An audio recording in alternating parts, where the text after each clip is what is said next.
नमस्कार दोस्तों, चलिए जान लेते हैं उत्तर प्रदेश के सभी 75 जिलों की आज की ताजा, बड़ी और महत्वपूर्ण खबरों को। लेकिन उससे पहले वीडियो को लाइक करें और कमेंट में बताएं आप इस खबर को किस जिले, शहर या गांव से देख रहे हैं। यूपी में 5 जनवरी तक बंद किए गए 12वीं तक के सभी स्कूल, सीएम योगी ने अफसरों को दिए निर्देश। यूपी में प्रदेश में कड़ाके की ठंड और भीषण शीतलहर के प्रकोप को देखते हुए यूपी के छात्रों को राहत देने वाली खबर आई है। मुख्यमंत्री योगी आदित्यनाथ ने यूपी में 12वीं तक के सभी स्कूलों को 5 जनवरी तक के लिए बंद करने का आदेश जारी किया है। सीएम ने प्रदेश के सभी बोर्डों, आईसीएसई, सीबीएसई और यूपी बोर्ड के कक्षा 12वीं तक के स्कूलों को 5 जनवरी तक बंद कर दिया है। दोस्तों, क्या आप योगी के फैसले से खुश हैं? यूपी के युवाओं को आसानी से मिलेगा इस योजना का लाभ। योगी सरकार करेगी ये काम। योगी सरकार कौशल विकास केंद्रों पर युवाओं को कुशल बनाने का प्रशिक्षण व रोजगार दिलाने के साथ ही उन्हें स्वरोजगार के लिए भी प्रेरित करेगी। सीएम युवा उद्यमी विकास अभियान के तहत इसका लाभ इन केंद्रों पर प्रशिक्षण प्राप्त कर रहे युवाओं को दिलाया जाएगा। पहले चरण में 5 लाख रुपए तक का ब्याज मुक्त ऋण भी उन्हें आसानी से मिल सकेगा। फिर आगे 10 से 20 लाख रुपए तक ऋण भी दिलाए जाएंगे। जमीन पैमाइश के लिए जल्द लागू हो रोवर प्रणाली। राजस्व के मामलों के लेकर सीएम योगी का ये भी निर्देश। पैमाइश में अब कहीं कोई चूक या गड़बड़ी न हो, इसके लिए मुख्यमंत्री योगी आदित्यनाथ ने रोवर प्रणाली को जल्द लागू किए जाने का निर्देश दिया है। जीपीएस आधारित रोवर मशीन के माध्यम से सभी तहसीलों में जमीनों की पैमाइश की जाएगी। मुख्यमंत्री ने यह निर्देश शुक्रवार को राजस्व विभाग की समीक्षा बैठक में दिया। कहा कि पैमाइश, नामांतरण, आबादी करने समेत राजस्व से जुड़े अन्य सभी मामले मेरिट के आधार पर समय से तय हों। यूपी में अभियान चलाकर हटाएंगे एक्सप्रेसवे हाईवे पर खतरा बने पशु, भेजेंगे शेल्टर होम। यूपी में अब एक्सप्रेसवे, हाईवे और राज्य राजमार्गों पर घटनाओं के लिए खतरा बन चुके निराश्रित पशुओं को अभियान चलाकर हटाया जाएगा। इसके लिए सभी विभागों द्वारा मिलकर संयुक्त अभियान चलाया जाएगा। मुख्य सचिव एसपी गोयल ने इस संबंध में निर्देश जारी किया है। इसमें कहा गया है कि इस तरह का अभियान चलाने के लिए कार्य योजना तैयार की जाएगी और ऐसे जानवरों को चरणबद्ध तरीके से हटाया जाएगा। पीसीएस अधिकारियों की लगेगी क्लास। अब फाइलों के साथ साथ पढ़ना होगा क्रिमिनल लॉ। मिशन कर्मयोगी के अंतर्गत पीसीएस अधिकारियों को criminal law, national highway project, RTI, cyber security जैसे 6 पाठ्यक्रम पूर्ण करना है। इस संबंध में विशेष सचिव विनीत प्रकाश ने सभी जिलों को पत्र जारी किया है। पत्र के बाद डीएम ने एडीएम एफआर को संबंधित अधिकारियों का प्रशिक्षण पूर्ण कराने का निर्देश दिया है। हर अधिकारी को 6 पाठ्यक्रम पूर्ण कर प्रशिक्षण प्राप्त करना अनिवार्य है। इनमें 3 पाठ्यक्रम कंपलसरी रखे गए हैं। लखनऊ, वाराणसी समेत 29 स्टेशनों पर 268 करोड़ से होने जा रहा है ये काम, मिली मंजूरी। उत्तर रेलवे लखनऊ मंडल के 29 स्टेशन कवच से लैस होंगे। इसके लिए इलेक्ट्रॉनिक इंटरलॉकिंग के कार्य के लिए रेल मंत्रालय ने मंजूरी दे दी है। यह कार्य 268.96 करोड़ रुपए से कराया जाएगा। कवच से लैस होने के बाद ट्रेनों की गति और संरक्षा बढ़ेगी, यात्रा के समय में कमी आएगी, जिससे यात्रियों को सुविधा होगी। इसमें लखनऊ, बाराबंकी, आलमनगर, कानपुर ब्रिज, उन्नाव, ऊंचाहार, सुल्तानपुर, जाफराबाद व वाराणसी आदि शामिल हैं। डिप्टी कमिश्नर प्रभा भंडारी के फ्लैट का ताला तोड़कर घुसी सीबीआई, 30 लाख के गहने और कैश भी मिले। रिश्वतखोरी के मामले में आज सीबीआई टीम ने सेंट्रल जीएसटी की डिप्टी कमिश्नर व आईआरएस अधिकारी प्रभा भंडारी के फ्लैट का ताला तोड़कर तलाशी ली। 4 घंटे तक चली इस कार्रवाई में 30 लाख के गहने और 1.5 लाख रुपए नगद मिले हैं। इसके साथ ही कई जरूरी कागजात भी टीम ने कब्जे में लिए हैं। शहर में बुधवार को सीबीआई ने बड़ी कार्रवाई करते हुए CGST deputy commissioner Prabha Bhandari को 70 लाख की रिश्वत लेते गिरफ्तार किया था। यूपी, इस जिले में मस्जिद पर चलेगा बुलडोजर। प्रशासन ने बनाया प्लान, कार्रवाई की तारीख भी बताई। यूपी के संभल में गांव सलेमपुर सलार और हाजीपुर में सरकारी भूमि पर बनी मस्जिद को हटाने के लिए प्रशासन ने तैयारी पूरी कर ली है। लंबी कानूनी प्रक्रिया और कोर्ट के आदेश के बाद जिला प्रशासन रविवार को अतिक्रमण हटाएगा। कार्रवाई के लिए एसडीएम ने विशेष टीम का गठन कर दिया है, जिसमें नगर पालिका और नगर पंचायत का भी सहयोग रहेगा। एसडीएम रामानुज सिंह ने बताया कि मामला 0.212 हेक्टेयर भूमि पर बनी मस्जिद से जुड़ा है। बजट खर्च में तेजी लाएं, परियोजनाएं समय से पूरी हों, अधिकारियों को सीएम योगी के निर्देश। सीएम योगी ने वित्त विभाग की समीक्षा करते हुए उच्च अधिकारियों को निर्देश दिए हैं कि बजट का समय से इस्तेमाल करने में तेजी लाएं ताकि परियोजनाएं और योजनाएं समय से पूरी हो सके। बजट को समय से खर्च करने के लिए अधिकारी निर्णय लेने का सामर्थ्य विकसित करें। जिन विभागों में बजट व्यय की प्रगति धीमी है वह इसमें तेजी लाएं। सीएम ने बजट को समय से खर्च करने के लिए हर स्तर पर एक अधिकारी की जिम्मेदारी और जवाबदेही तय हो। हर स्तर पर बेईमानी करती है भाजपा, वोटर लिस्ट पर नजर रखें, पीडीए प्रहरी, बोले अखिलेश यादव। सपा के राष्ट्रीय अध्यक्ष अखिलेश यादव ने कहा है कि अगर मतदाताओं की संख्या के आंकड़ीडों में फर्क आता है, राज्य निर्वाचन आयोग के आंकड़ीडे दूसरे हैं और केंद्रीय निर्वाचन आयोग के आंकड़ीडे दूसरे हैं, तो एसआईआर का क्या मतलब रह गया। कहीं ऐसा तो नहीं कि मुख्यमंत्री के इशारे के बाद बेईमानी करने की तैयारी हो रही हो। इस समय जिस तरह के डाटा और आंकड़े आए हैं, उसमें चुनाव आयोग और अधिकारियों को अपनी विश्वसनीयता साबित करनी है। अमेठी में जिला न्यायालय निर्माण का रास्ता साफ, 55 करोड़ की पहली किस्त जारी। जिले के लोगों के लिए अच्छी खबर है, आने वाले दिनों में अब न्याय के लिए सुल्तानपुर व रायबरेली के चक्कर नहीं लगाने पड़ेंगे। जिला न्यायालय के निर्माण के लिए शासन की ओर से 55 करोड़ की पहली किस्त जारी कर दी गई है। न्यायालय के निर्माण में कुल 220 करोड़ रुपए खर्च होने का अनुमान है। जिला जज व विशेष कार्याधिकारी राम मिलन सिंह के प्रयास से न्यायालय निर्माण के लिए बजट जारी हो गया है। कलेक्ट्रेट के करीब ही जिला न्यायालय बनेगा। माघ मेला 2026, प्रयागराज में आज रात से नो व्हीकल जोन। घर से निकलने से पहले देख ले नया रूट प्लान। पौष पूर्णिमा के साथ 3 जनवरी से माघ मेला शुरू होगा। पहले दिन स्नानार्थियों की भारी भीड़ की संभावना है, इसे देखते हुए रूट डायवर्जन लागू किया है। वहीं मेला क्षेत्र और संगम नोच तक आवागमन के लिए मार्ग निर्धारित किया गया है। पांटून पुलों पर आवागमन की एकल मार्ग की व्यवस्था है। जनवरी में प्रयागराज में नहीं होंगी यूपीपीएससी की परीक्षाएं, एसएससी भी ले सकता है फैसला। क्या है वजह? संगम नगरी प्रयागराज में माघ मेला अपने चरम पर है और लाखों श्रद्धालुओं की आवाजाही ने शहर की रफ्तार बदल दी है। इसी भीड़, ट्रैफिक प्रतिबंध और परीक्षा देने आने वाले अभ्यर्थियों की परेशानी को देखते हुए बड़ा प्रशासनिक फैसला लिया गया है। जनवरी महीने में प्रयागराज में होने वाली कई अहम प्रतियोगी परीक्षाओं को लेकर आयोग ने दिशा बदल दी है। जनवरी 2026 में प्रयागराज में कोई भी भर्ती परीक्षा आयोजित नहीं की जाएगी।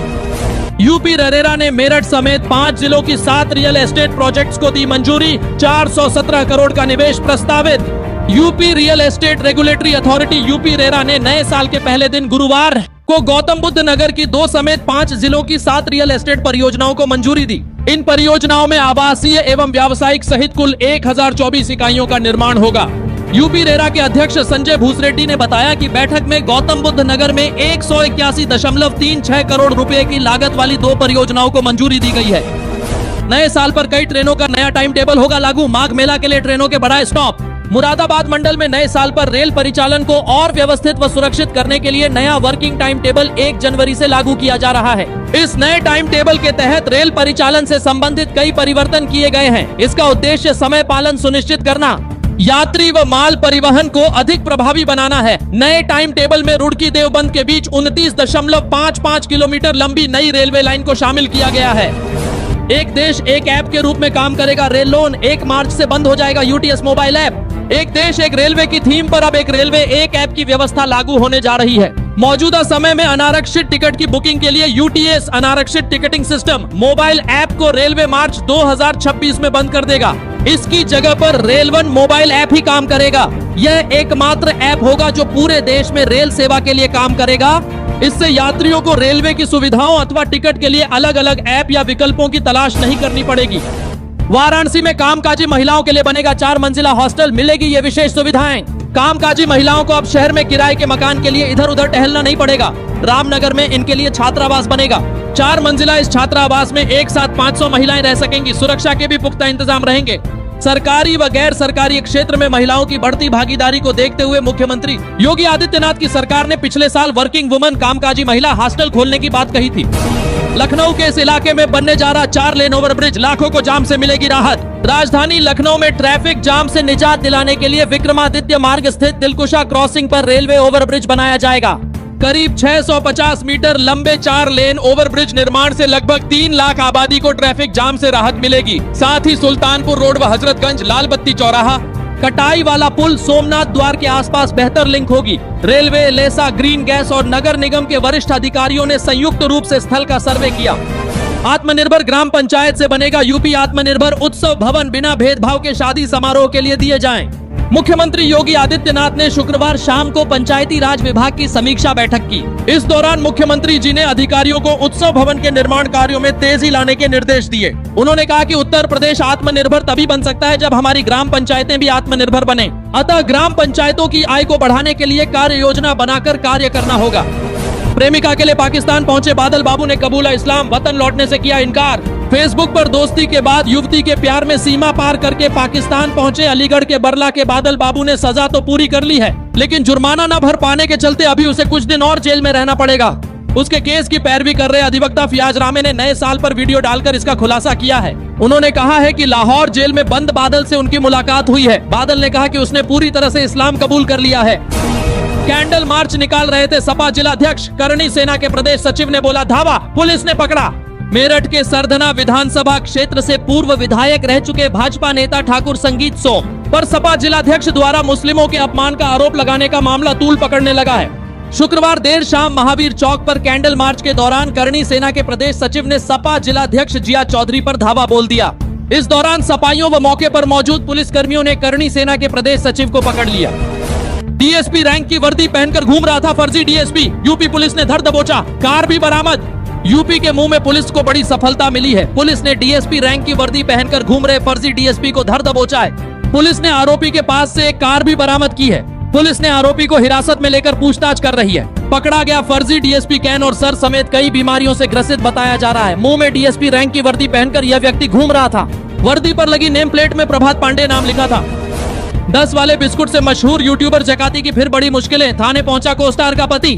10 रुपए वाला बिस्कुट कितने का, ऐसे चर्चा में आए यूट्यूबर शादाब जकाती के साथ वीडियो में काम करने वाली महिला के पति ने इंचौली थाने में हंगामा कर दिया। युवक ने अपनी पत्नी पर उसे मारने की साजिश रचने की बात कहते हुए जकाती पर भी कई आरोप लगाए हैं। उसने थाने में रोते हुए खुद की और बच्चों के लिए सुरक्षा की मांग की। उधर महिला ने आरोपों को गलत बताते हुए पति पर ही मारपीट के आरोप लगाए हैं। यूपी में समस्याओं के निपटान के लिए कॉल सेंटर जैसा सिस्टम तैयार करे काउंसिल, योगी के निर्देश। मुख्यमंत्री योगी आदित्यनाथ ने अधिकारियों को निर्देश दिए हैं कि राजस्व संबंधी मामलों का निस्तारण मेरिट के आधार किया जाए, खास तौर पर पैमाइश, नामांतरण और आबादी दर्ज करने से संबंधित मामलों के निस्तारण में किसी भी प्रकार की देरी बर्दाश्त नहीं की जाएगी। उन्होंने कहा है कि राजस्व विभाग सभी लंबित मामलों में संबंधित अधिकारियों की जवाबदेही तय करते हुए निर्धारित समयावधि में निस्तारण सुनिश्चित करे। भाजपा पार्षद के बेटे को दारोगा से भिड़ना पड़ा भारी, बीच गली में जनता ने कर दी धुनाई। यूपी के वाराणसी में भाजपा पार्षद के बेटे को दारोगा से भिड़ना भारी पड़ गया। दरअसल भीड़ के बीच जब पुलिस ने उसे बाइक ले जाने से मना किया तो वह उलझ गया और धक्का मुक्की करने लगा।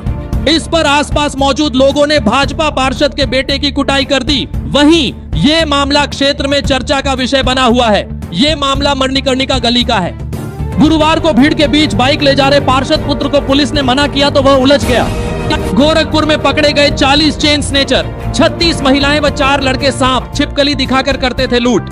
गोरखपुर शहर और आसपास के इलाकों में सक्रिय ऑटो लिफ्टर और चेन स्नेचिंग गैंग के 40 सदस्यों को कैंट और रामगढ़ताल थाने की पुलिस ने गिरफ्तार किया है। इसमें 36 महिलाएं और 4 पुरुष शामिल हैं। साथ ही एक आरोपी नाबालिग भी है। इस गैंग के बदमाश ऑटो में बैठकर नकली सांप छिपकली दिखाकर महिलाओं के गले से हार उड़ा देते थे। साथ ही चेन खींचने के लिए कई बार सेफ्टी पिन भी चुभो देते थे। अंकिता भंडारी हत्याकांड, यूपी में अभिनेत्री उर्मिला के घर पहुंची उत्तराखंड पुलिस, चस्पा किया नोटिस। यूपी के सहारनपुर में अभिनेत्री उर्मिला सनावर की मुश्किलें बढ़ती जा रही हैं। उत्तराखंड पुलिस ने अभिनेत्री के खिलाफ चल रही जांच के सिलसिले में उनके घर पहुंचकर नोटिस चस्पा किया है। अभिनेत्री पर उत्तराखंड के ज्वालापुर कोतवाली और झबरेड़ा थाने में मुकदमे दर्ज हैं, जिस पर बयान देना है। उर्मिला हाल ही में उत्तराखंड के चर्चित अंकिता भंडारी कांड में भाजपा नेताओं पर गंभीर आरोप लगाने के बाद चर्चाओं में आई है। यूपी में प्रीपेड मीटर कनेक्शन पर भी वसूली जा रही सिक्योरिटी, परिषद ने की नियम खिलाफ वसूले गए पैसे लौटाने की मांग। नया कनेक्शन लेने वाले उपभोक्ताओं से स्मार्ट प्रीपेड मीटर के एवज में 6016 रुपए लेने के साथ ही नियम विरुद्ध सिक्योरिटी धनराशि भी वसूली जा रही है। बिजली कंपनियों की इस तरह की सवाल उठाते हुए उपभोक्ता परिषद ने उपभोक्ताओं से वसूली गई धनराशि को लौटाने की मांग की है। विद्युत अधिनियम 2003 की धारा 47(5) में स्पष्ट व्यवस्था है कि प्रीपेड मीटर पर किसी भी प्रकार की राशि नहीं ली जा सकती है। एयर और वाटर प्यूरिफायर 13% तक सस्ते होंगे। जीएसटी 18% से घटाकर 5% कर सकती है सरकार। देश के कई हिस्सों में बढ़ते प्रदूषण और खराब एयर क्वालिटी के बीच आम आदमी के लिए राहत की खबर आ सकती है। सरकार एयर और वाटर प्यूरिफायर पर लगने वाले जीएसटी में बड़ी कटौती करने की तैयारी में है। कानून को महिला कर्मचारी से बोला, कितने रुपए लेगी, मेरे साथ चल। मुरादाबाद में एसीओ चकबंदी दफ्तर में तैनात कानून को ने शराब के नशे में की बदसलूकी, गिरफ्तार। मुरादाबाद में एसीओ चकबंदी के दफ्तर में तैनात एक कानून को पर कार्यालय में तैनात महिला कर्मचारी से बदसलूकी करने के आरोप लगे हैं। महिला कर्मचारी का आरोप है कि कानून को ने उसे जबरन नए साल की मिठाई खिलाने की कोशिश की। उसने इनकार किया तो अश्लीलता करने लगा। कहने लगा, तू बता तुझे कितने रुपए चाहिए, मेरे साथ चल। सोना 1,34,000 रुपए पार, एक दिन में 1,321 रुपए बढ़ा। चांदी 10 दिन में 34,483 रुपए महंगी हुई। सोने चांदी के दाम में लगातार 3 दिन की गिरावट के बाद आज तेजी है। India Boolean and jewellers association IBJA के अनुसार 10 ग्राम 24 कैरेट सोने का भाव 1,321 रुपए बढ़कर 1,34,782 रुपए पहुंच गया है। कल यह 1,33,461 रुपए प्रति 10 ग्राम पर था। वहीं 1 किलो चांदी की कीमत 5,300 रुपए बढ़कर 2,34,550 रुपए पर आ गई है। दोस्तों, मेरे भाइयों, आज के लिए बस इतना ही। प्लीज वीडियो को ज्यादा से ज्यादा लाइक शेयर करें और चैनल को सब्सक्राइब जरूर कर लें।